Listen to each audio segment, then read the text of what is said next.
Everyone, my name is Cheryl Mann, and I'm here to give you a brief introduction to one of the literary databases offered by Spartanburg County Public Libraries, the Literary Reference Center. This database is a great starting point when more information is needed on authors or literary works. A research database is a great place to look for information, especially if you need reputable information in a hurry. I tend to recommend research databases to students whenever they come up and tell me they have a project or paper due tomorrow. The Literary Reference Center database is enormously helpful to students, but it can also be fun to explore if you're an English literature buff. To start off, we are going to cover some of the basic features of the Literary Reference Center. The Literary Reference Center database has information on thousands of different works of literature and thousands of authors. This database is also pretty easy to search. From the main page, you have several options. You can use the search bar here in the upper left-hand corner. It defaults to a keyword search, as you can see, but you can also choose to search by author or title. For right now, I'm just going to use the keyword search bar, and I am going to type in Tale of Two Cities. As you can see, this gives you over 200 results. Most students, however, will not need this many. It's probably a good idea to use the limiter options on the left-hand side of the screen to make the results more relevant to the student's needs.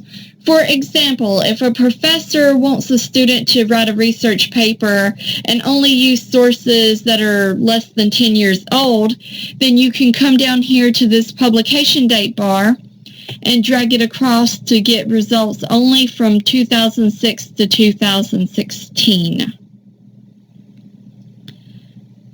There we go. That's 121 results, but that's still pretty broad. Another example is you can limit by source type, as you can see down here. For example, a student writing a research paper might need a reference book, or they might need a review, but they're probably going to need literary criticism more than anything. So if you would click down here on the literary criticism, that's going to narrow the results further to just 11 results.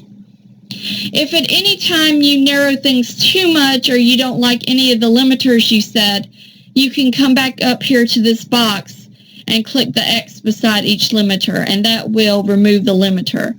I'm going to go ahead and remove the limiter for date, and that will make the results show literary criticisms for any date available. And that would be 29 literary criticism results. You can also limit the results by subject terms, or you can limit by types of publications. So you have a lot of options for how you want to limit your search, and the more specific you can be about what you actually need for any given item, the better results you're going to get. As you can see, one of the source types you can choose from is full-text classics.